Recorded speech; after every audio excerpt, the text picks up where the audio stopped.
Welcome to Triday's Roundtable 48, Becoming Sovereign in an Age of AI as Imperialism Ends. I am Adam Finnegan and will assist in moderating today. These roundtables were inspired by the two-volume book series, The Valediction by husband and wife co-authors Paul Fitzgerald and Elizabeth Gould, who have developed a plan for world peace that can be found at valediction.net. You click on World Peace in the top banner to get up to speed about that plan. Today, we will be exploring it further with how to navigate this future in an age of AI as imperialism ends. We will hear from a few speakers like Michael McCarran, Alana Hartzog, and then everybody can participate with questions and suggestions on how to make peace the foundation for life on this planet as we discuss establishing peace in an age of AI as imperialism ends. We will also like to take some time today to honor the recent passing of another one of our beloved discussion participants, Marty Lewis, as part of this roundtable. And now, I'd like to introduce our host, Chris Milligan. Thank you, Adam, very much. And thank you all for attending here. I know there's other things that you could be doing, and we really appreciate your time because we live in very, very interesting times, and a lot is going on. And I'm very pleased some of the people that are going to be presenting here today. Alana Hartzog about Henry George, because, this thing started off about JFK's speech about peace. And we came to realize that, we can't have peace without economic justice. And so we need to find a way to go forward. And, we had some discussion last month about AI, and I'm working with Michael McLaren on his new book, Dark Control. And the work that Michael has done just astounds me. Okay. And what he's looking at, because, AI isn't going away. Okay. And so we need to learn about it so that we can deal with it. Now, I generally start off with some remarks by John F. Kennedy. And I'm going to start with remarks when he was a senator running for president at the AFL-CIO convention in Grand Rapids, Michigan, June 7th, 1960. Today, we stand on the threshold of a new industrial revolution, the revolution of automation. This is a revolution bright with the hope of a new prosperity for labor and a new abundance for America. But it is also a revolution which carries the dark menace of industrial dislocation, increasing unemployment, and deepening poverty. Already, entire automobile engines are being manufactured untouched by human hands. Modern lathes and drills are turning out parts machined to the closest tolerances, guided only by electrical impulses, which make the settings and automatically correct all errors. Electronic equipment is sorting material as it enters a warehouse and carrying it without human guidance to its proper place of storage. And in the future, as the complexity, the versatility, and the precision of modern technology continues its inevitable advance, thousands of processes and functions now performed by men will be done more cheaply and more efficiently by machine. These revolutionary changes in the nature of our industrial system are a challenge to our leadership, our vision, and our resourcefulness. For the steady replacement of men by machines, the advancement of automation is already threatening to destroy thousands of jobs and wipe out entire plants. It is creating fear among workers and among the families of workers. It is menacing the existence of entire communities, and it can create poverty and want and even hunger, as it has already done in the coal mines of West Virginia, where I saw the sad spectacle of men and women displaced by machines, unable to find work, unable to shelter their families, and unable to feed their children, the forgotten children of the richest country in the history of the world. But this is not the inevitable product of advancing technology. We have not created new machines so that they can destroy our prosperity and our economic health. Today, as we have done in the past, we must translate our skill and our inventive genius into abundance and strength and a better life for all Americans. The history of man's economic progress has been the history of such discoveries. Looms replaced hand weavers. Electric motors replaced human muscle. Bulldozers and hydraulic lifts have replaced men digging with shovels and straining at heavy weights. At each advance, even more efficient machine has not only increased production and raised our standard of living, but it has also improved drastically the hours and the conditions of labor. In an 8-hour day, 5-day week, the modern worker produces more than twice as much as his grandfather did, working 12 hours a day, 6 days a week. And there is no reason why the advances of the future, like those of the past, should not bring even greater changes, easing the conditions of labor, shortening hours, lightening work, and bringing new and cheaper and better products into every American home. But if this vision of a stronger and more prosperous America is to become reality, if automation is to be the key to a brighter future rather than the forerunner of economic distress, then labor and management and government must work together to ease the inevitable dislocations and the hardships which this new industrial revolution will bring. No one, especially labor, is opposed to economic progress. No one wants to work the old back-breaking way if there's an easier way to do the job. No worker and no labor leader wants to stand in the way of America's economic growth. No one wants to keep his fellow workers from sharing the benefits of increased productivity. But our workers do want the assurance that they will not be tossed on the scrap heap and forgotten like so many obsolete machines, that they will not be neglected victims of industrial change, shut off from the new richness which their skill and labor has helped to create. This, then, is the challenge to American leadership: to welcome and stimulate technological progress with its promise of increased productivity while providing new jobs and new hopes for the victims of industrial advance. Much can be done through the willingness of labor and management to cooperate and solve the problem. Today's far-seeing management and union officials are already working toward the solution of such problems, but labor and management alone cannot do the job. The problems of automation often transcend union and industry lines. Many of those affected are unwilling or unable to act to prevent increased unemployment and mounting hardship. And the result of this inaction is economic dislocation, which harms the economy of the entire nation and which demands a national solution. And there is also a vital national interest in ensuring that technological advance is translated into economic advance. Yes, the problems of automation are national problems, and their solution can be greatly aided by effective and vigorous government leadership, leadership which will increase rather than impair economic freedom. Now, those are words from the 1960s. We're now 2026, Lord have mercy, and it's getting scary sometimes out there. Absolutely. So I'm very hopeful with these discussions because, we started off one place and we have continued to expand our understanding of what it is that we as a people need to do to create a better future for our children. Now, Alana Hartsock has a bit of a presentation to present to us. Thanks. I believe this is going to be a section regularly of a few minutes, which is going to look at the progress being made by the Henry George economics movement, which we've been exploring the past couple of years. I have my 10-minute timer on.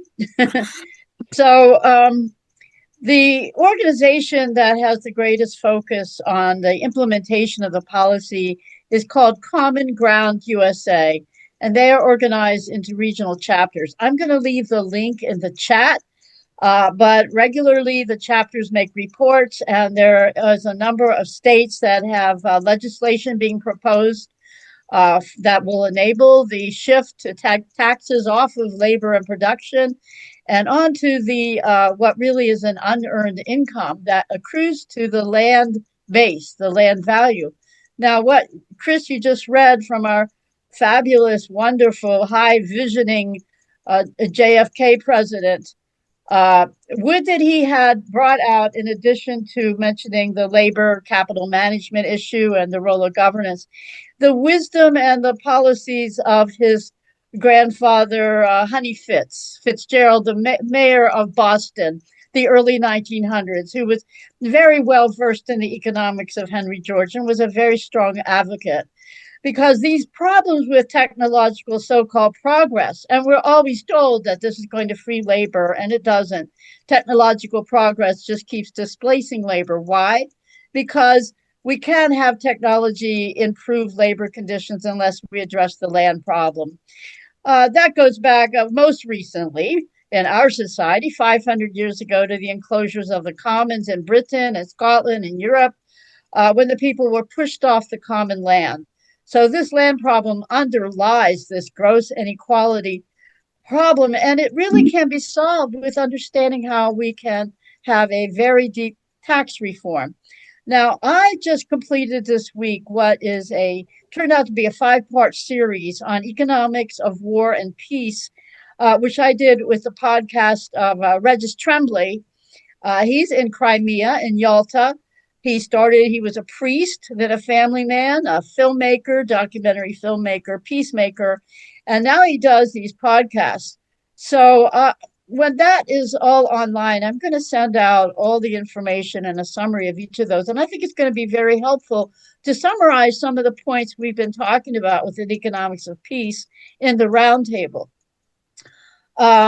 So I'm going to make a tentative announcement. It's very fluid. It's not firm, but it's something very promising potential. And many of you probably know of Dennis Kucinich, congressman quite a few years from Ohio. He was a boy mayor, youngest mayor of the city of Cleveland when he was young. He did run for president a few years ago. He was the only one in Congress standing up to say no to the war in Iraq. He advocated for a U.S. Department of Peace. And he confirmed when we talked a couple of weeks ago what some of us had thought. The reason he dropped out from being campaign manager for Bobby Kennedy Jr., you recall Bobby Kennedy Jr. was running for president, and then he saw he was aligned with Trump and became our human services director.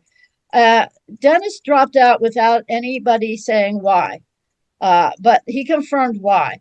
It's because Bobby Kennedy was pro-Israel, and Dennis said, I've been friends with him for 36 years. It was a very painful decision to make. We're like brothers, but I cannot go along with genocide.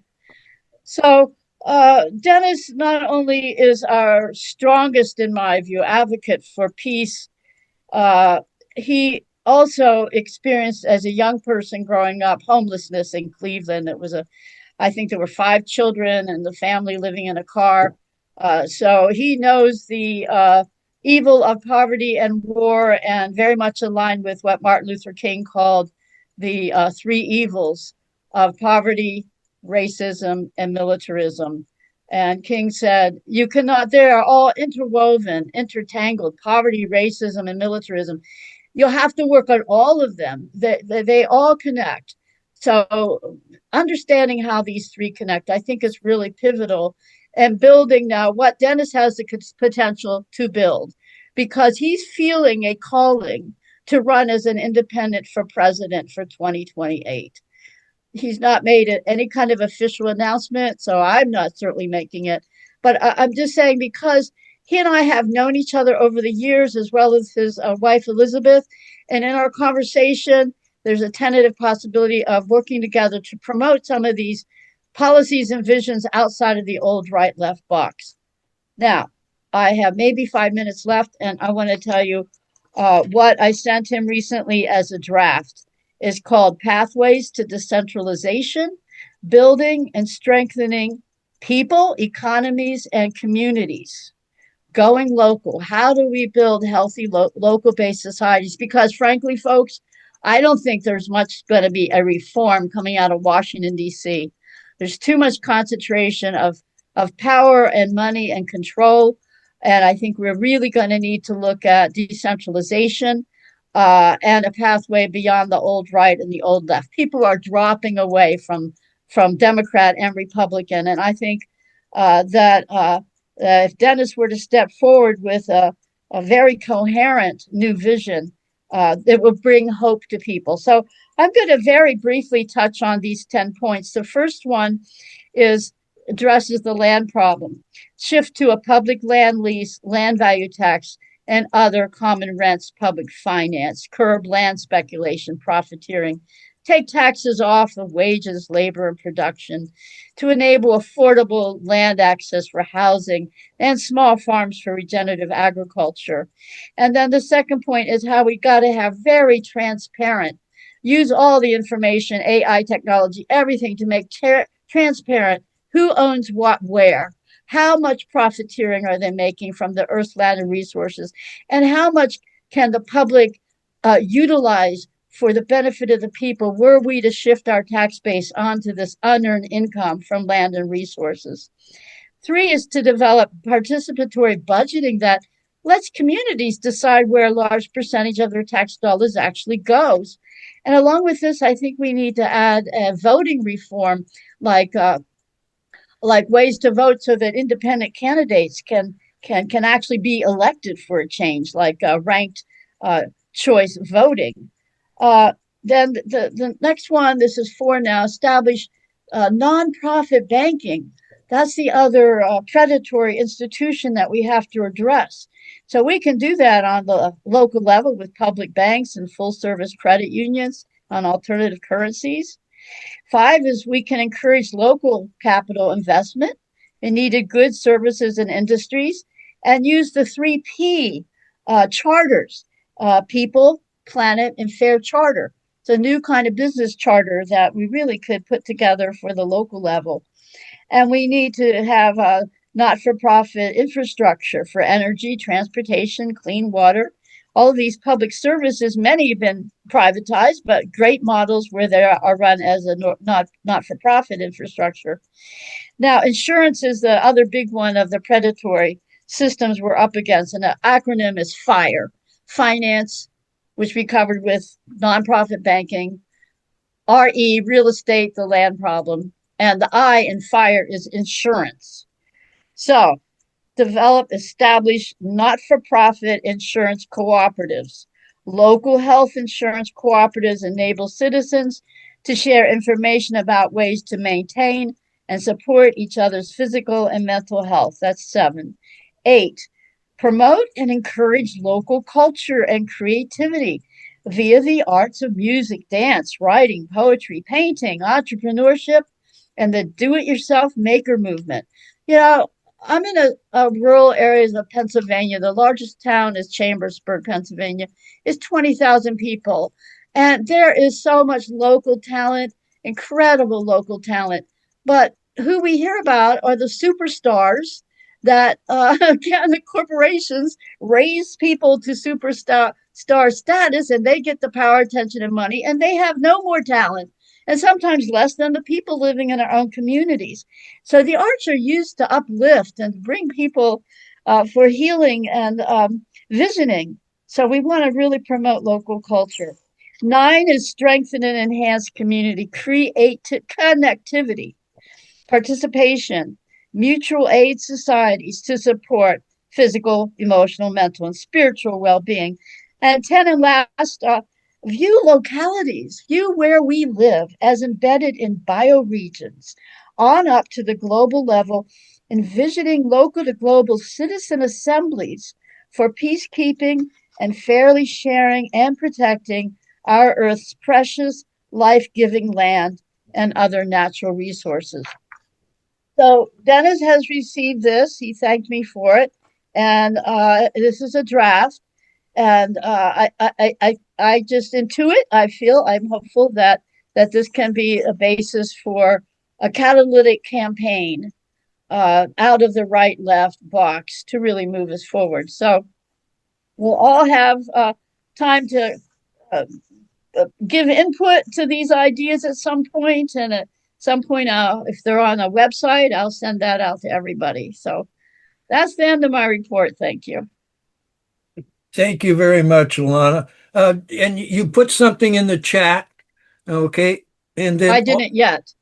Oh, okay. I'm Well, going to. okay. And then also I put something in the chat about Michael's book. Now, did you want to talk next, Liz? Yeah, I do. Okay. All right. First, I want to acknowledge Marty Lewis. Marty was with us from the very beginning. She spent her whole life. She recently passed away in Carmel, California, where she lived. And she was totally dedicated to peace and using her amazing marketing skills to try and help promote it. And she was, I can't tell you how much I miss her personally because she was just this amazing cheerleader for me whenever I wasn't sure about where the next step was going to come from. So I just wanted to acknowledge her and, let you know. Now I'm going to go on to my next point is actually I'm giving you really a hint of where we are right now at a juncture in the work we've done from the beginning, which was connecting JFK's basic foundational peace idea, which connected to the economics of peace. And I now would just like to give you a very short summary of how we now realize we have our third component of that peace. And it's a little story. How we were drawn back to Afghanistan, where the narrative creation process first began to reveal its truth. It's heartbreaking to hear the increasingly desperate stories from the Afghan people, especially from its women and girls who've been made prisoners in their own homes since the American departure in 2020. We've been on the Afghan story since 1981 and knew from the beginning things would not end well for the people. But a new voice for Afghanistan arrived recently that brought us hope. We were asked to review a memoir by a young Afghan residing in Britain. Mir Rahimi was introduced to us by Fared Zarif, the Afghan who helped us get the visas we needed to enter Kabul in 1981, 3 decades ago, no less. And in 2022, we presented the story of Afghan leader Badshir Khan's peace movement at our RoundTable 11. We didn't at the time have any idea how Khan's movement would fit into the world peace plan that we were working with JFK and Henry George. But Fared's message was clear to us. The Afghan mystical communication network that drew us in the first place had been revitalized. And that purpose was contained in Mir's memoir. He laid the foundation for world peace that emerged out of his journey as a victim of war from the minute he was born through childhood to manhood. Mir not only spoke for himself, he was speaking for all innocent victims of wars, especially the children, with a clarion call that drew us in. Why? Even though he grew up in constant war, he never lost touch with his humanity. We cheered knowing he was telling us truth.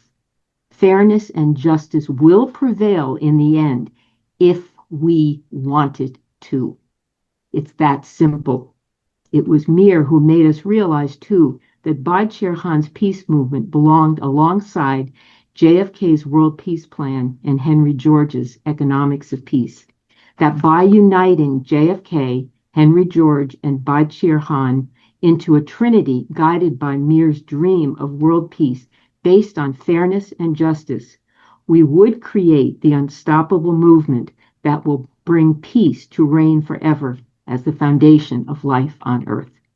Thank you. Wow. Well, now, we're going to get into the meat of this meeting here, a little bit about AI.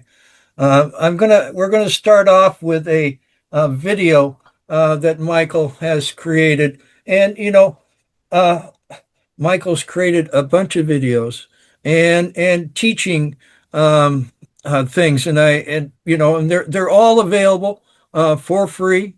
And I strongly recommend people spend some time with them, because I don't know about you, but I'm an old guy, and it takes me a while to understand some of this new stuff here. Okay, but so we're going to start off with this video. It's maybe about 8 minutes that Michael has created.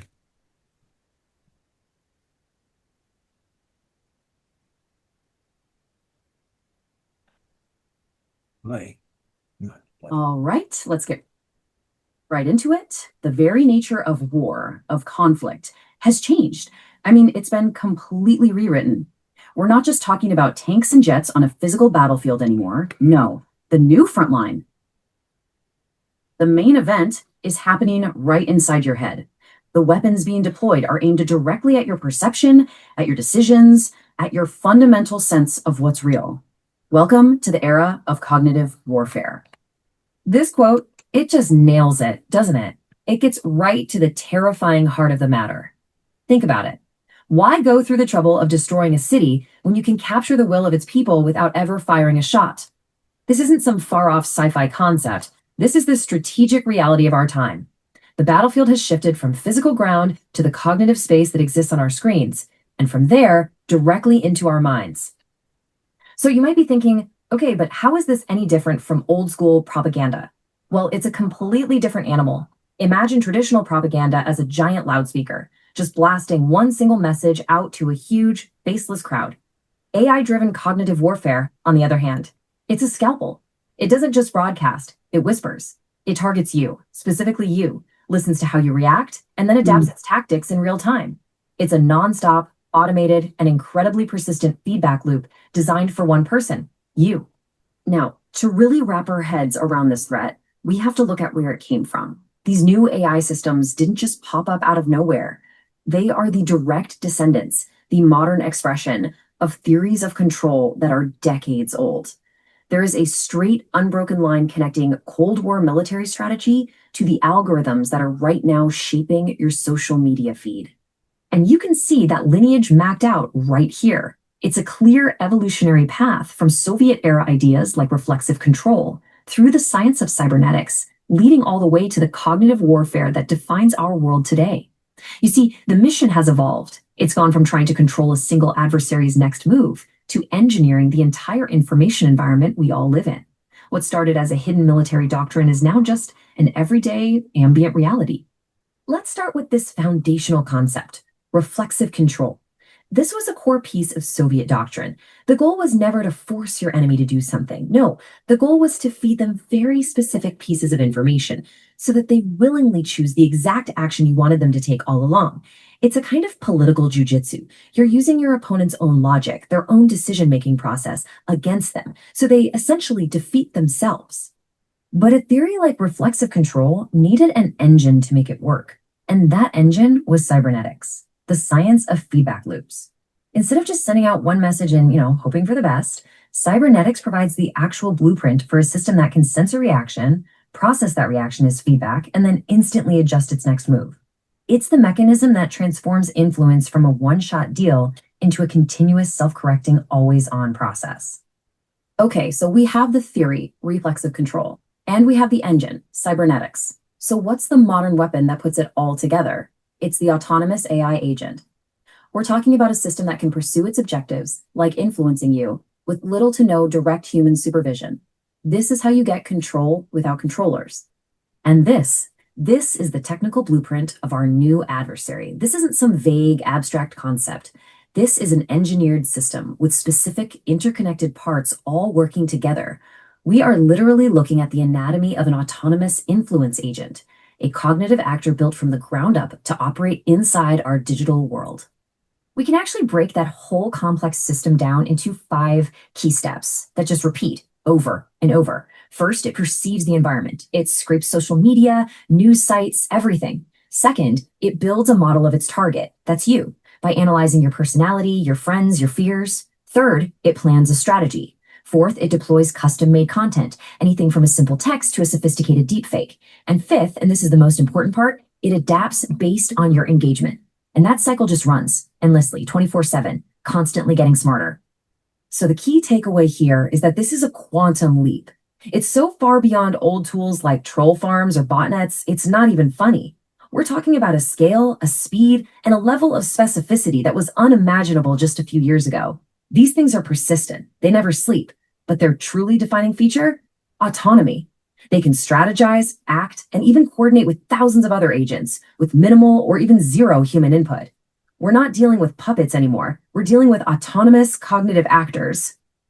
And this is where the objective really shifts into something new. The goal of this new kind of warfare isn't just to change your mind about one specific issue. The goal is to fundamentally re-architect your entire information environment. It's about reshaping the very reality that you perceive, making certain conclusions, certain beliefs, the statistically likely outcome of just you living your normal life online. And this all happens through something called socio-technical control loops. It sounds complicated, but it's simple. The algorithm picks content for you. Your engagement, every like, share, comment, or even just how long you pause on a video, provides real-time behavioral feedback. Then, the system uses that feedback to adapt its next move. See? Influence isn't a single message anymore. It's a continuous process that's baked right into the structure of your digital life. This brings us to a really critical distinction.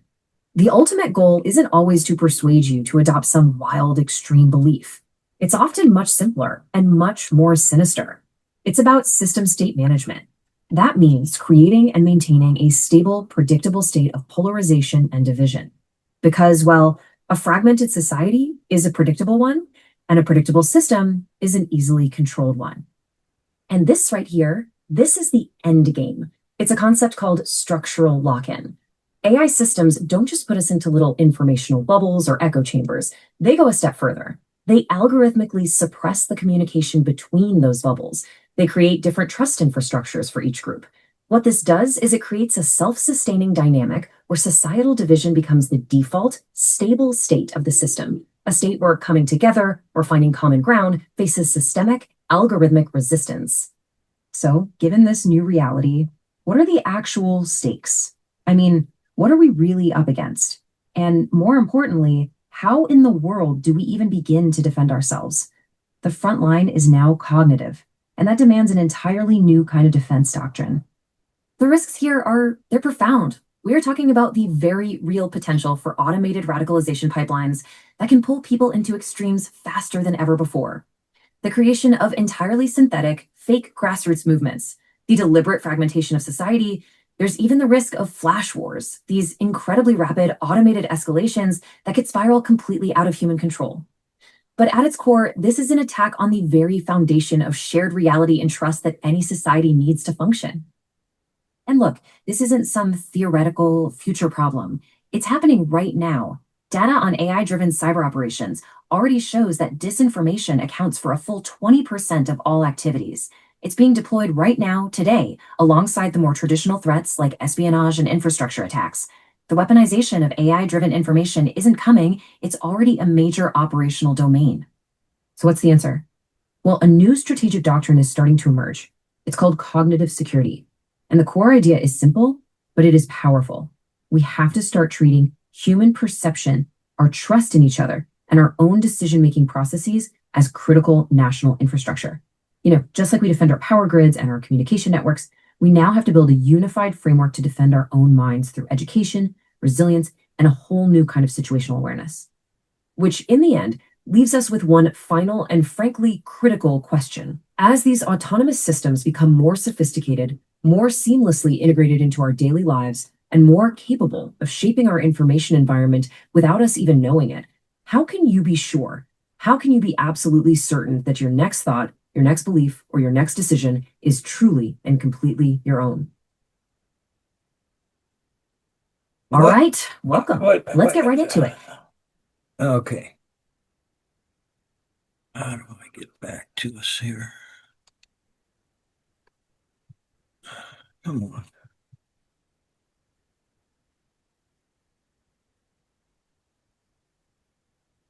Welcome to Dark Control. AI and Humanity's End. Okay. Okay. Art, welcome. Wasn't that kind of scary? I mean, they're talking about, old things, troll farms and stuff like that. I mean, gee, when there wasn't nothing like that when I was a little kid. And, it was very interesting. I used to, write about Skull and Bones and George W. Bush. And in the early internet, um, I had an article and it was always number one, two, and three in Google. And then I woke up one day and it was gone. It was way in the back pages. Okay. So, I mean, that shows us, that Google wasn't organic and these algorithms were working against us. But these aspects that Michael is showing us here is just amazing. Okay. And so again, AI, in itself isn't an evil thing. It's what people do with it. And I'd like to turn this now over to Michael and to, anybody that's got questions about this. But Michael, I mean, that really scares me. How are we going to be a sovereign country? Oh, well, how to become a sovereign country, you mean? Well, I know it sounds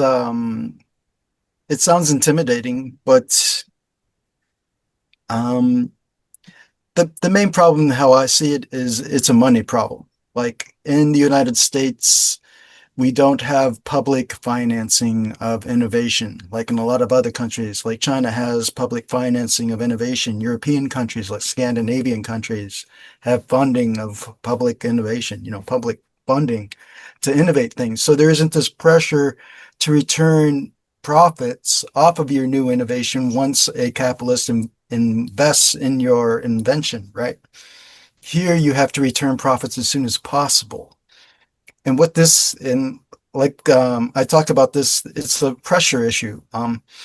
The pressure is to make profits, right?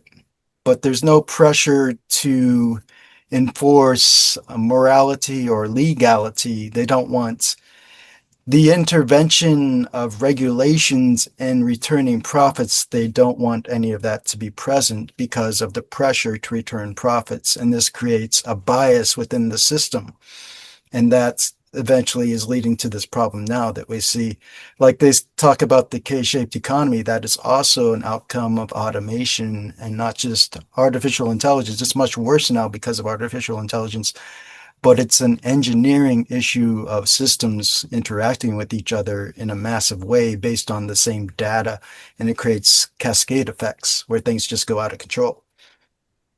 Well, And also you were saying the other day about how it's militarized, like the Yeah. how the whole military Yeah, well, there's a chapter in here about agents, and part of that chapter we go into discussing how Sandia National Laboratories, which was responsible for securing the nuclear weapons of the United States.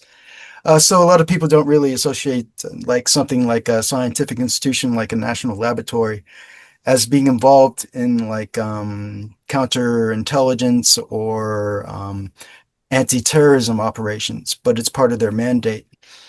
Some of the things they created agentic-based models of terrorists and how to try and change their minds and influence them. That's like and that was like 20 years ago. So now we have agentic AI is popular in the commercial world, and they are just mimicking what Sandy was doing like 20 years ago. So there's this pipeline that usually goes from, classified intelligence, military industrial complex applications and engineering that slowly gets leaked out into the civilian world, and then it becomes a big thing in the commercial world. And that's what we're seeing now with agentic AI. I would like to add a comment about the military connection because, as was mentioned earlier, we've been dealing with the fact that without an economy of peace, we're never going to get world peace. And I actually consider what you're presenting as part of that reality, that the focus has to be on the weaponizing is a result of the military uses being the major creation process, okay?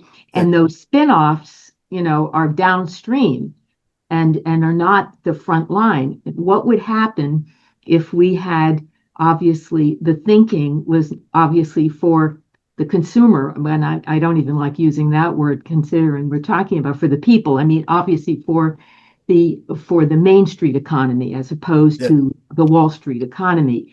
So it would seem to me that, we're looking at a really large umbrella when we're talking about an economy of peace, because what you're talking about would be in that realm in order to help to avoid a lot of the problems that this, your presentation points out would be far less weaponized in the first place, would be created differently. As we would see, everything would be created differently if it wasn't going through the military lens. Okay. Yeah. Well, a lot of this book continues the discussion I had in Battle Space of Mind regarding influence operations and how the military-industrial complex created these technologies. But this is just that technology on like steroids. They created this technology, and we have to also understand that, when we look at markets and stocks and publicly owned companies like these major and military industrial corporations, they have to return profits, right? But they're at the same time, they're creating influence technology, and at the same time, they have to make market. Like in Wall Street, you'll hear a lot of people talking about market makers, and they're making their own market. And how do we know they're not using this technology to do exactly that, to create conflict throughout the world, to justify this incredibly abnormal, as far as other nation states goes, military budget that is almost $1 trillion now? Exactly. Right. Exactly. Yeah. No, the weaponization basically of AI, okay, by the military industrial complex against us citizens, okay. And, I mean, I'm just starting to understand, this word agent, okay, is basically they're meaning bots, okay. So they're creating all these different agents to do these jobs. And in some of your information, you talk about how British intelligence started in like 2011, okay, on social media, started to create these divides, and this concept that you're talking about in this one video about how they want that to be the stasis. They want it to be a divided population because they're more easier to control. Yeah, yeah, yeah. From a control theoretic perspective, and just purely from an engineering, viewpoint, it's easier to control two evenly balanced systems, right? If you can imagine a balance, right? Just like a weight, it's easier to balance it when they're very close. You understand the concept I'm getting at here. But if there's more than that's one point on the balance. But if you have more than those, you have to create like a super distribution where it's like 80 to 20% or something like that. But people, there's definitely a class of people who are getting more benefits out of technology than everybody else, and everybody else is being used as sort of, it's a zero-sum game.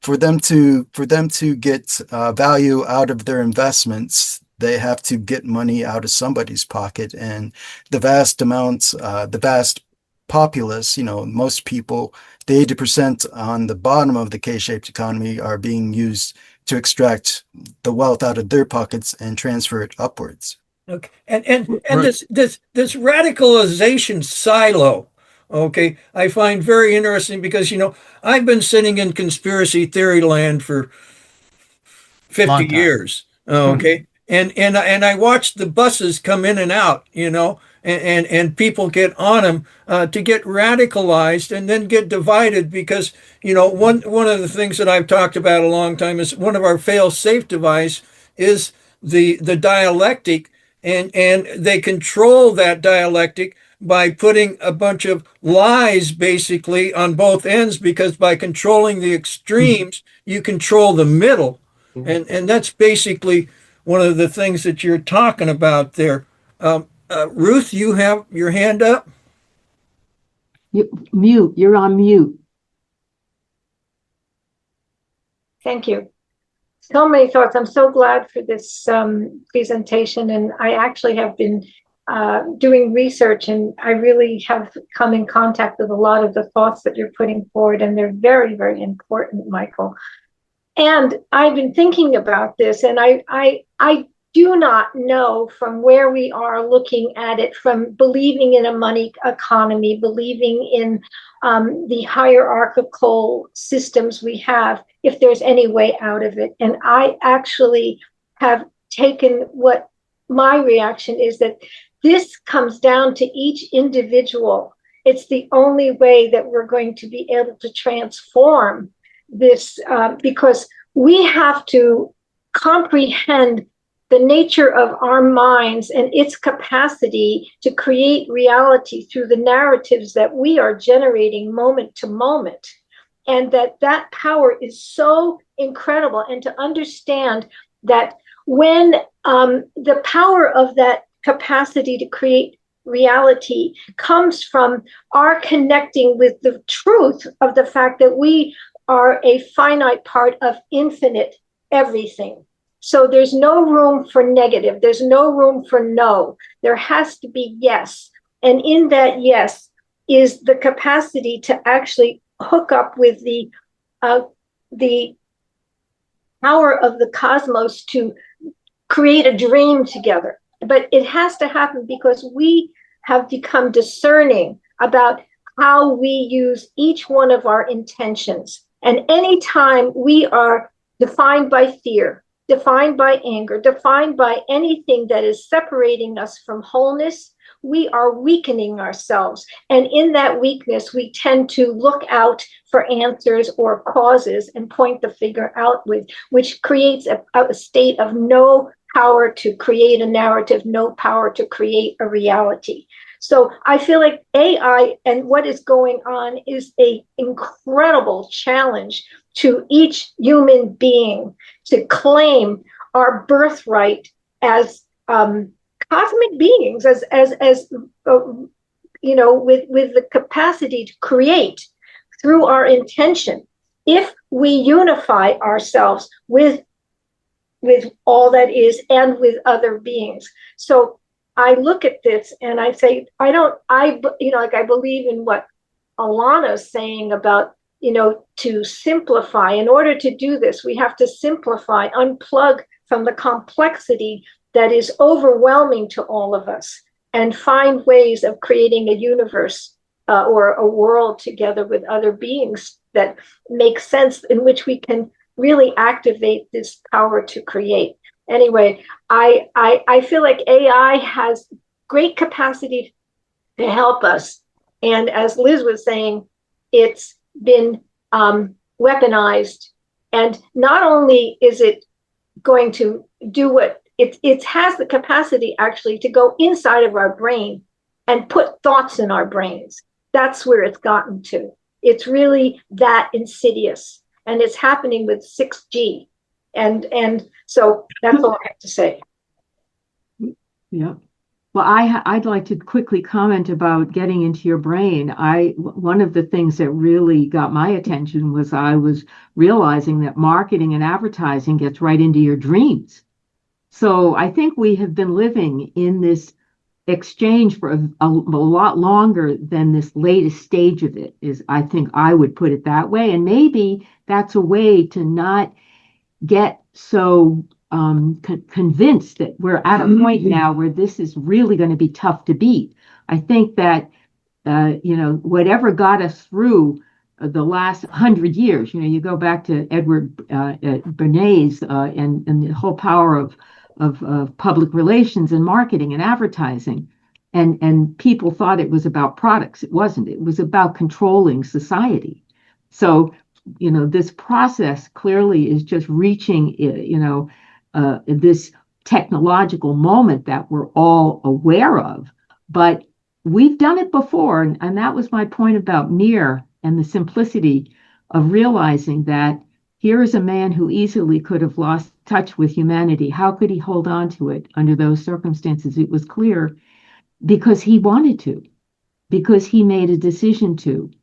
And I really think at some level what Ruth is saying about, go for the positive, no matter how bad things get, a positive approach to it is definitely going to get you further than a negative approach. Well, I think Ruth really hit on the point there in terms of what we're dealing with. We're dealing with the technology has created a predator class in and of itself that simply reinforces itself and turns the opposition to it, the negative forces that rise up against it, and empowers itself with that. So it's almost like a quicksand type approach in terms of the harder you fight it, the worse it becomes. It learns from your fight. Now, if you look back at, a lot of the studies that I've done on, what happened when the Normans, who were the technological superiors of their era in the 12th century, went into Ireland, they realized very quickly that the Irish, because of their nature, would pick up their independent nature and their very, inhospitable nature in this particular case to invaders, I'm putting it politely, would quickly pick up on their techniques, and they would imitate the way in which they fought, so that it's even in their words back to the home base. They said they're learning our tactics very quickly. We have to do this quickly, or else we won't be able to win here at all. We'll have to go back to Wales. So, so this is the issue that we're facing with. First of all, we have to accept the fact that we are in a war. And the fact is that the war is psychological, and the tactics have been used. We've been kind of invaded, and as Liz brought up, Sigmund Freud's nephew was very much involved with this process, Edward Bernays, developing the techniques and the processes whereby we could be sold to. The idea is that, how do you get people to change their minds? You can get them to buy anything if you want it. I mean, and, efforts to ridicule it. That's why, I was in theater many, many years ago, and I was around in New York when Saturday Night Live came up, and, it's interesting when you look back and you see the psychological aspect of the people who were succeeding, and why that has become kind of a mantra for, Dorothy Parker talked about it back in the 1940s. She realized at one point she was part of the group that used to get together in New York City, and they used to of the elite, the cognoscenti, they used to get around and they used to make fun of the Nazis back in the 1930s when they first came to power. Well, she realized at one point there's only so far that humor can take you, that you really had to analyze what it was that was being done. It was a social experiment in terms of what it was. Now, I've been reading lately that, things like the World Economic Forum, it really isn't a cabal, it's a cult. And that the cult is a very, very influential thing. And what has happened is that corporations and advertising has now grabbed onto the tactics and the techniques of a cult. And so once they get you into their cult, then you're controllable. You have to go along with what they say and what they do, regardless of what the political objective is, regardless of whether it contradicts what your fundamental values are or not. If you want to stay in the cult, you have to go along with it. And that is another mechanism. That's part of the quicksand. Once you're in it, that's what happens to you. And I think this is what you're dealing with someone like Dennis Kucinich. Dennis was basically, he wasn't put out to pasture by the Republican Party. He was put out to pasture by the Democrats, who had joined the cult of the appropriate word. And so, I know the Democrats very well. My family is very closely connected to the Democratic Party, so I've seen them in action personally, and I have some background on which to support that, as we know. But the idea is that we are in a very new era. We are really on our own, and we also have to realize we are all self-empowered. We just have to accept the fact that we are in a war and that we have to be very intelligent about how we go to battle in that war and what kind of resources we have to utilize. And this is a great opportunity to talk about that. Thank you. Oscar, did you want to say something? Oh, okay. I was gonna say something, but I put my hand down. Yeah, I guess I'll say something real quick. Michael, you think that the AI is probably responsible for the way society is like people are very isolated and like they don't hang out with people. They're very it's like I can't really put my finger on it, but there's just something very wrong with society. I've noticed, and just people are very guarded and closed off, and they don't really like social interaction, and because probably like I was saying before is that they do all their socializing online, and then when they're in person they don't know how to socialize anymore, and they get awkward and they get anxiety, and probably the AI is also feeding into their insecurities, I would say. Would you agree with that? According to the research that's presented in this work, definitely. Isolation is a good way to see everything revolves around this one very simple design element with applications. It's called user engagement. It's not so much that an AI is doing this as it's part of business practice in the technology application world that you have to, if you're playing a video game, you want the people to keep playing the video game, right? That's called user engagement, and their user experience has to be, full of dramatic tension and emotional, and you could go through a roller coaster ride of emotions playing a video game, and that's on purpose. So what happens is because of this user engagement, the AI system is trying to lock you into it as an engagement mechanism. So eventually what happens is it will start feeding you what it thinks you want to hear. Like if you start saying that you feeling self-destructive, it might actually encourage you. In older systems, they're trying to fix this now. In older systems, it would actually encourage you to be self-destructive or destructive towards other people.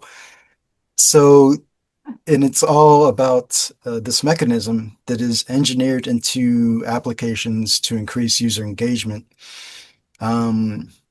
In the news lately, they're talking about, I think it's in Europe, where they're suing like Facebook. Mark Zuckerberg's going to court today or something about, being sued for this. And this all stems back to this problem. They're being sued because they're saying the applications are addictive. And at the same time, they're saying they're not addictive, but yet at the same time, they are engineering user engagement into the systems to make people hooked into their system. So I don't know how you can not view that as addiction engineered into the systems.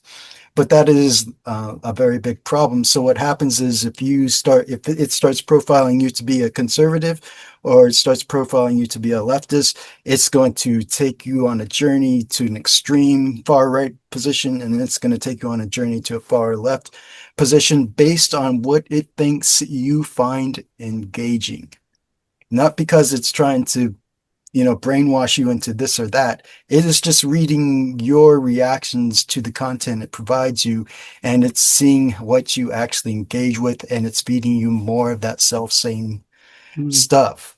But at the same time, you can only click on the things that are on your screen that it presents to you, and it is presenting these things to you. So if you click on anything after a certain point, you are just making it worse. Right. And then again, these radicalization silos, again, get people into particular positions and try and harden that position. So then you've got somebody hard to fight against. And it's just insidious. It Yeah. really is. Well, I find it I'm sorry. I find it fascinating that we're talking about silos on social media, but Donald Trump has a social media company and is gaining money off of radicalizing people more to stay engaged with his social media company. You see how everything becomes a self-reinforcing loop. In my book, I talk about in these silos, there are actually these things that are also called dark agents that are kind of silo enforcers. They enforce you to stay within your silo and to deepen your connection within that silo and break all connection with anything outside of you. And this is part of, I'm not saying this. This is other academic researchers are saying this. I'm just quoting, the material that is out there. Wow. And again, in the chat, there is a thing about dark control with a QR code that'll take you to his research too. Ruth and then Joyce. Well, there's first one thing. I keep thinking that money, I was thinking about the control the Rothschilds established by creating a world of money and banking, and how it is that people are so easily manipulated through the use of money and who has it and who doesn't have that. And that creates a playing field of, it's easy to dislocate people from the sovereignty of their mind body with that. But I was also thinking about just how long ago did it happen that spirit and body were fragmented? Because I feel like this is the ultimate extension of the fragmentation of the mind and the body, or the spirit and the body, and the control of religion over people. Because once that split happens, there's a automatic reactivity that goes on inside the personality, because it feels insecure, because it's fragmented, because it's been separated, because it's not whole, and it begins seeking itself outside. And so all of a sudden it becomes vulnerable to manipulations like what are happening with AI, with this radicalization, and become, all of a sudden getting reinforced from an external information source about who I am. And now I know who I am because this information source is telling me who I am. But the initial source, I think, motivation is that the fragmentation of mind body, has been so reinforced, and the hatred of body, the hatred of physicality that has been reinforced by religion, has created this outward seeking behavior that makes people vulnerable. So they, I guess, and money is a part of this, because money is also something that is used to make you judge yourself as not being enough.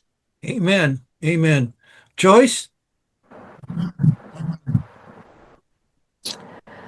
Okay, I don't know why my camera isn't working, but anyway, can you hear me? Yeah, we can hear you. Yeah, it's working. We can see you too. We can Yeah. see you. We can see you. Oh, okay, good. All right, working backwards from all these incredibly interwoven strands. I think the Descartes' dream led to the separation of mind and body in Western medicine and religion. And that was, I can't remember, 16th maybe century. And I've written something about this that I'll send out. But I think maybe dreams can bring things back together if it tore us apart. And that's kind of a question that I have for Liz and Paul. When you were talking about the weaponization of AI, but and the military, it reminded me of the research that you did about that and dreaming, and Right. how Robert military Moss. is invaded. Yeah. Okay. Right. Yes, exactly. And maybe we repost that somewhere too. it might be related. And just in a little, uh, I'm very, very, I don't know, addicted. I don't know. Anyway, fond of college football in terms of the Ohio State Michigan rivalry. And I was way back in last year posting on X how I knew that there was just something wrong with the coaching and what was going on with Sharon Moore. And then all of a sudden, people were in agreement with me online. I mean, and it just showed how it reinforces. I went, wow, there are all these people that feel the same way. I mean, and there was some truth with it. Kucinich, I hope. I mean, this is like a light bulb if he announces and can pull it together. And I would say Mondami showed in New York, there was some public funding that got his campaign off the ground that allowed him to really compete with the big boys. And I don't know if some like that could happen on a federal level to help Kucinich. And I hope that he makes clear why he split from Bobby Kennedy, because I stopped kind of following him when I thought he was his campaign chair. Okay, that's all I have. Alana. For right now. I want to validate and appreciate what everybody has been saying and the depth and the concern of everybody. And I want to talk about, well, Ruth talked about physicality in the body, and I want to tell you about a wonderful experience that I had in my body yesterday. Going down to a meeting at a church in Chambersburg, Pennsylvania, by the way, the only town north of the Mason-Dixon that was burned to the ground during the Civil War. But there were about 40 people brought together, and the focus was the homeless problem. And there was a county commissioner, there was a state representative, president of the borough council, church and community leaders. It was a great, some business leaders, a great group of people concerned about this problem. Nobody was looking at political affiliations. We were about solving this suffering that's increasing here as it is everywhere. And I've been, like probably many of you, spent so much time on these machines and communicating nationally and internationally. And I've come saying to myself, I got to get involved locally where I live.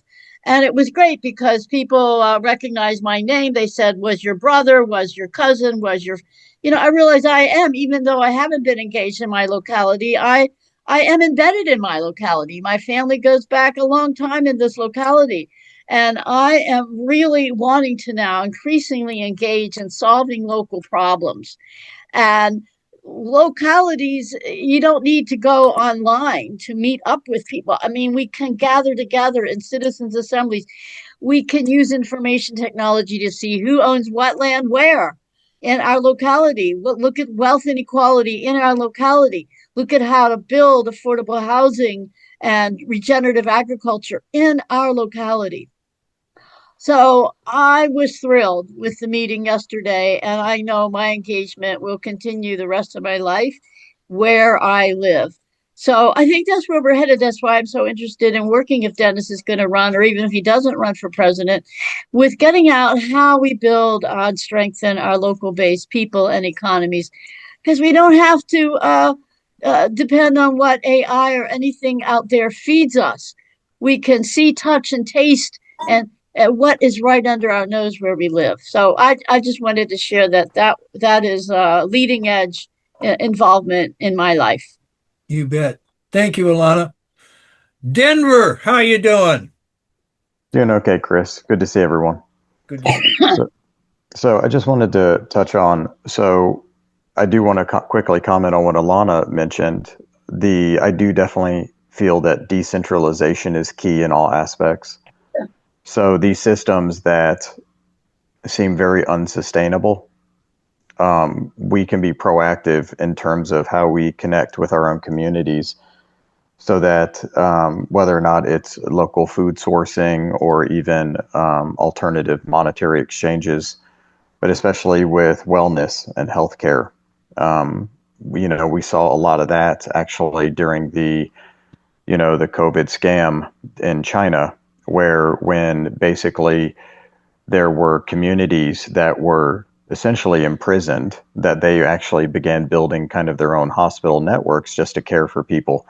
So I think that this aspect of building an armada of arcs, as some people have referenced it, I think is going to end up coming into play, to where we'll be leaning on one another. And so I just wanted to echo what Alana is referencing with that. And I do believe that in this coming year, I think that is going to, decentralization is going to become much more targeted. So Chase Hughes has actually spoken about that as well. And going with AI, I genuinely feel that authentic human connection is going to become one of the most valuable commodities that there is. And where we focus our intention and where we allow our information to come from is really going to come down to what I'll call, basically divine discernment, where we really rely on the intuitiveness within ourselves.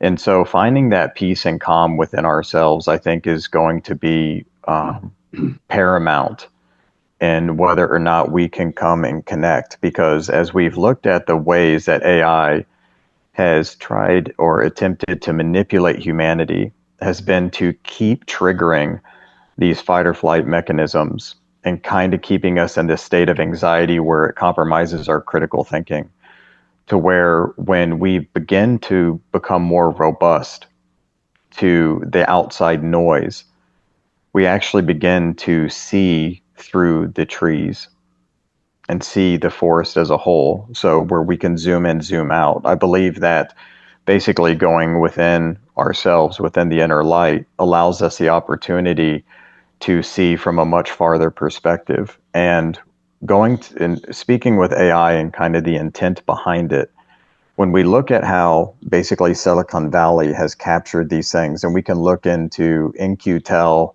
through DARPA funding, the Highlands Forum, and how they began capturing, Google, Facebook, all these aspects for intelligence agencies, and then developing these AI models to basically create a digital footprint on best how to manipulate people. Our information is very critical.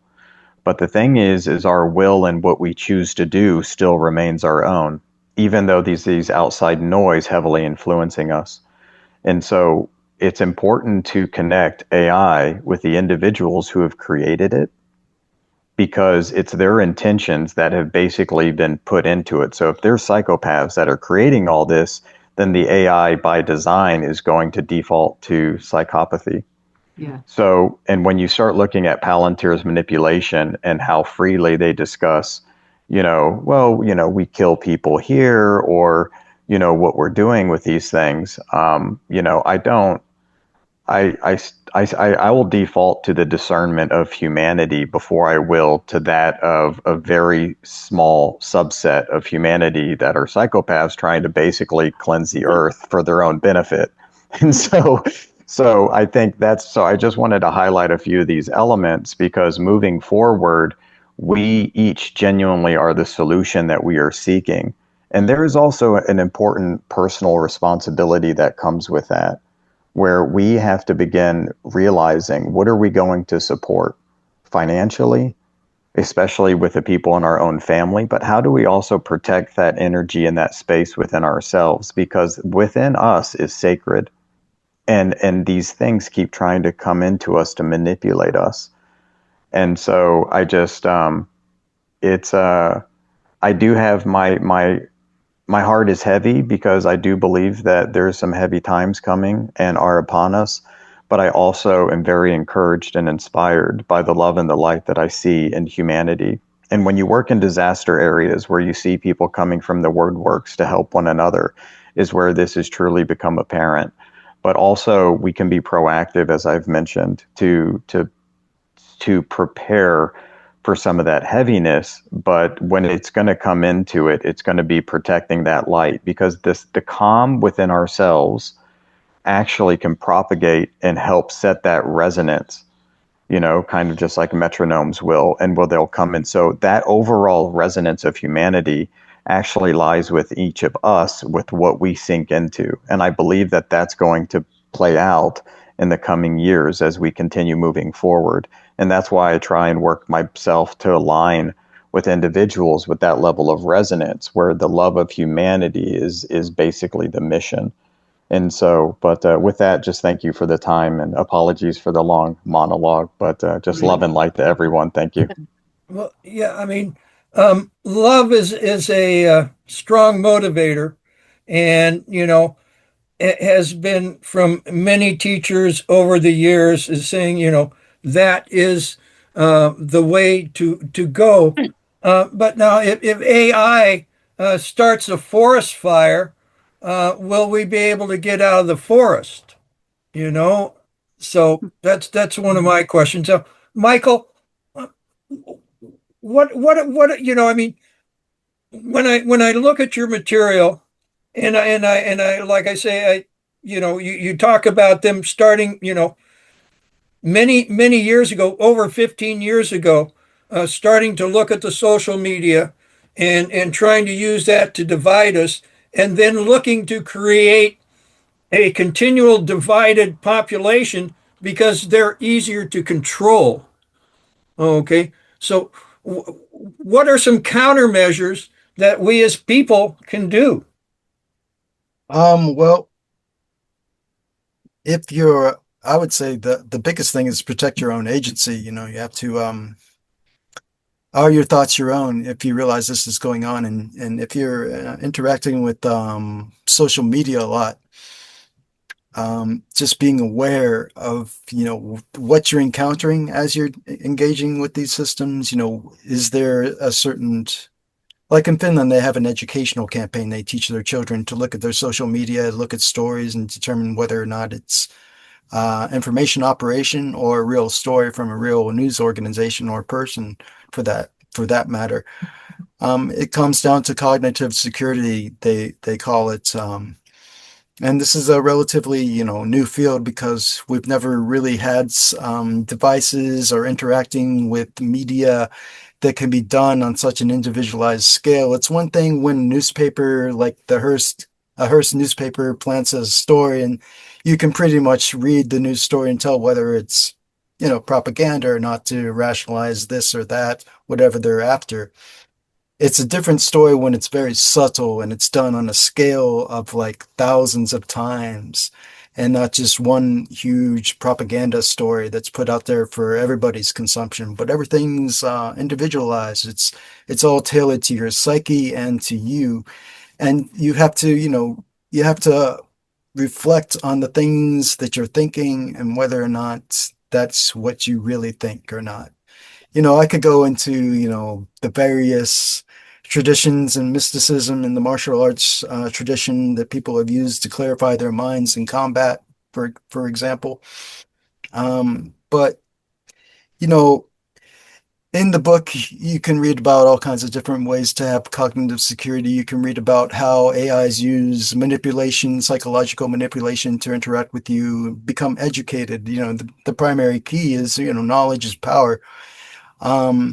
It's one thing to face, not to use the martial arts equivalency a lot, but it's one thing to not be trained and face somebody in combat and be scared because you don't have the techniques or the understanding of what you're facing. You've never fought before, for instance. You don't know how to fight, so you're full of fear and anxiety about that. But you take somebody who has like 20 years of martial arts training, and even though they've never fought before, they at least don't have that fear because they have the knowledge of techniques to protect themselves in combat, right? So that's what we're talking about. Each individual has to learn the techniques to protect themselves and look at things more skeptically, because there are all these corporations out there who have to return a profit to their investors. It's a legal obligation. Legally, this should only continue to get worse and worse, legally speaking, because there's no legal remedy to interject into this process right now. There's no regulations. And at the same time, you could go push for more regulations. But ultimately, it's going to come down to each individual. One of the things I talk about in this book is cyber survivalism, that it does come down to you protecting yourself. I have no doubts that some humans will, even if it does really happen, that the wheels fall off the wagon and there is a societal collapse because of technology, people will survive. And if you have this knowledge base out there available to those survivors, that can be just as important as, having 10,000 people in, a room like this discussing these things. The main point is to keep the knowledge intact and to teach other people, whoever is willing to listen, those who have ears to hear with, about these technical issues, about how they're being controlled and manipulated mainly for reasons in the real world of profits. There's no way to stop that. There's no way to get them to have innovation without a profit margin in the world's richest, most powerful country. The profits of war. Adam, you're muted. Yes, and Denver. It's good to see you. I saw him at another little thing we did. What was it, last Friday? I was presenting something and he was there, and I said, "Oh, Denver," and great to see you there. Great to see you here too. And yeah, I think, like, for me, I'm just so sick of having to be divided. Like, I'm always kind of thinking, what are the things we can agree on, and like, what are the things we can connect on, instead of focusing on what breaks us apart. And I think everybody has to kind of exercise their self-awareness so that when they feel like triggered by something, realize that it's that system trying to break us apart, and then say, okay, you stop it, and you say, how can I connect with this person on another level? Like, what can we connect about? Having similarities. It's like remembering the times when nobody cared about politics, and it was like nobody cared about what and it was so much nicer back then when everybody could just connect and not be, pinned against each other. And it was like, so this is going to take a lot of self-awareness. This is going to take a lot of us having to realize when we're taking part in it, when we're like, triggered by something, as they say, or something. And we have to kind of, because that's a big thing, that self-awareness thing it's building character. I think a big part of this earth, or a big part of this experience, the human experience, is building character, building good things. And it takes practice, it takes some work. And yeah, and I really liked what Alana was saying about community stuff, and getting out there too, like being able to say, okay, I need to balance my interactions and actually go socialize with people, because that's healthy. That's what humans need. And like Denver was saying, was it Denver said that human interaction will be like one of the biggest and most important things. And absolutely, and it's because you can see it now, and I see people that it's like they're alone, and it's like I can see that they want like companionship and stuff, and it's like I mean, society is just very fragmented. But yeah, I think we all need to kind of exercise that self-awareness and positivity. I mean, there's no doubt that there are some dark times on the way, but we have to learn how to shine from within and build. We have to be survivors. We have to survive whatever's coming.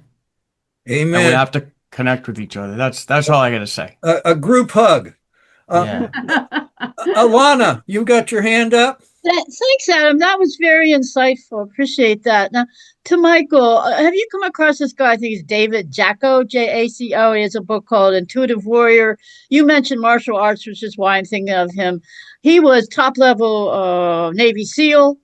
And oh man, as he stepped out of that box, wanting to be a warrior for peace. Do you know of Michael of Jaco, this guy? Michael? I've not heard of him. No. Okay. Put it in the chat. Yeah, Intuitive Warrior. He has another book too where he goes through many of his past lives. And there's combatants for peace. These are the IDF Israeli soldiers who are now for peace, and we have veterans for peace. I really look to the coming forward of our military guys for peace, of our peace warriors, I mean, I did a little of training in Aikido martial art, and I love that philosophy. I mean, the stronger you are in the master of the martial arts, the more you don't have to fight, because nobody would think of picking a fight on you. But Aikido is beautiful because you go beyond victim and victimizer. You move in such a way that if you're attacked, the attacker hits their head on the floor. I mean, it's the newest martial art. It's a beautiful philosophy. So keep us posted, Michael, also in these martial arts people that want to stand with those of us envisioning a way better world of peace, okay? Because I think you seem to be in those networks too.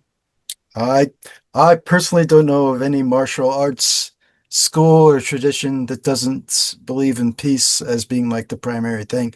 You study the martial arts to not fight, not to fight. That's what we need. Amen. Ruth. I again have a lot to say today. You know, I just have this memory. I mean, I was thinking about the Roman Empire and how they won is divide and conquer. This tactic is as old as the hills and has been going on for the longest time. So I just wanted to say that. And I also wanted to say that we've been cutting our teeth on this kind of manipulation. If you look at the fact that, you know, people didn't want to go into World War I. They were manipulated. They were told a story. World War II, the same thing. You know, Iraq, the trade towers. I mean, it's like one thing after another where we've been understanding how we've been manipulated. So our teeth are getting sharp about being able to recognize these things. And then the other thing has a little bit to do with the kind of thinking about, well, what's a tactic to disengage? And, you know, once again, the Roman Empire was so strong, nobody could defeat it. But guess what defeated the Roman Empire? Its own corruption and its own stupidity. And I have a feeling that this same kind of energetic truth is going to be true of the monsters that are attempting to control humanity. You know, that their energies are so destructive, they will destroy themselves. And so I just wanted to put that out. Yep. Amen. Paul and Liz, do you have some parting thoughts? Well, I'd like to just make one quick comment about, I think, what everyone's been talking about, but, you know, this basic idea of what can we do that is fundamental to addressing the fact that we know that there's a point at which how can you be sure of anything you've been told? And so we really all have that phenomena to deal with. And so I think there's some level at which we just have to back off and relax about it and know it, but don't get too rigid about anything. Be as genuinely open to new information that can turn something inside out. You know, and you don't want to fall on your face when that happens. You want to be prepared for that happening more and more and more. Mm. And as truth does reveal itself, and I think your point, Adam, about the personal, you know, the idea that when you hear truth from someone that especially when it's within your world, but when you can sense it and feel it and you know it and you begin to believe it and it's something you want to believe, I think that process, it gets infectious, I think. Denver, you got your hand up.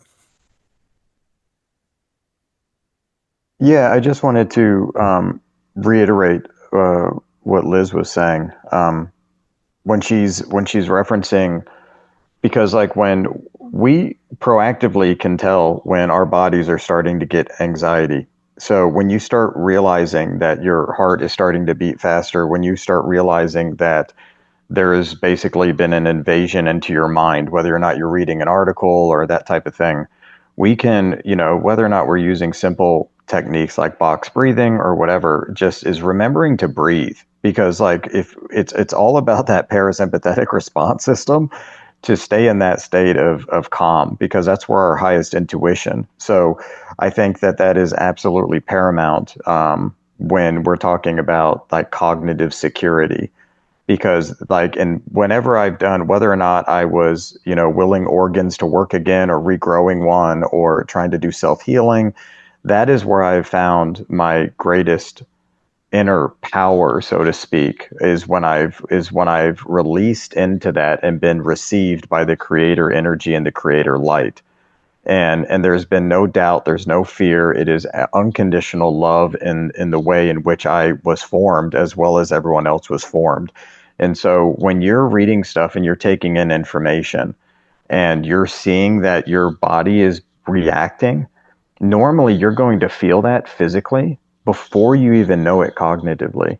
And so what I'm saying is just make sure to have that situational loving awareness within yourself, but also know that there's ways of trying to counteract that. And also it's okay to put the device down or whatever, and then ground yourself and that type of thing. So I just wanted to add a few of those thoughts to what Liz said. So thank you. I'll land there. Thank you. Thank you. Michael, you have any last words for this group here today? I put all the research up on the site on GitHub.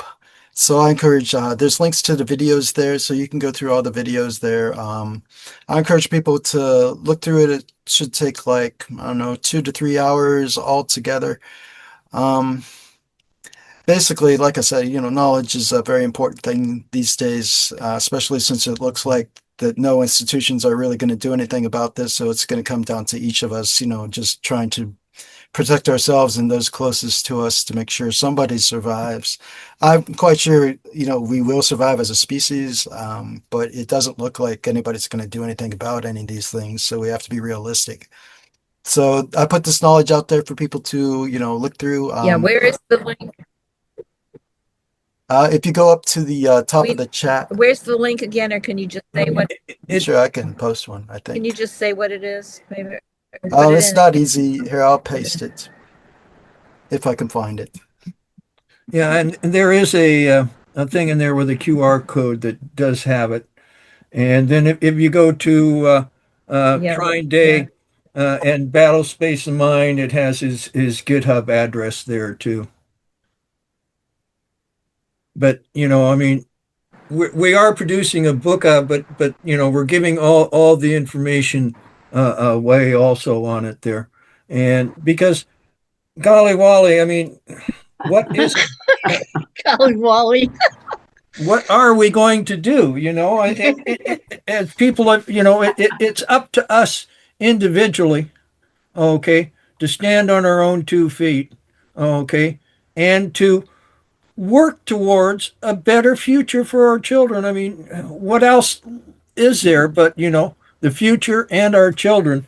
And I'm going to read just a little bit more here from Mr. Kennedy. And he says, as new problems rise or as new light is shed on old problems, we will need new ideas and new programs. Some hardship is probably inevitable. But by realizing and accepting our responsibilities, your responsibility and mine, and the responsibility of industry, we can convert today's fear of change into a hope for a new and brighter future. And I'm not satisfied if my particular community has a good school. I want to make sure that every child in this country has an adequate opportunity for good education. Thomas Jefferson once said, "If you expect a country to be ignorant and free, you expect what never was and never will be." So, onwards to a better future for our children. And I really appreciate everybody's time and energy. And again, onwards to a better future. Amen. Thank you. Onwards. Yes. Thank you, everybody.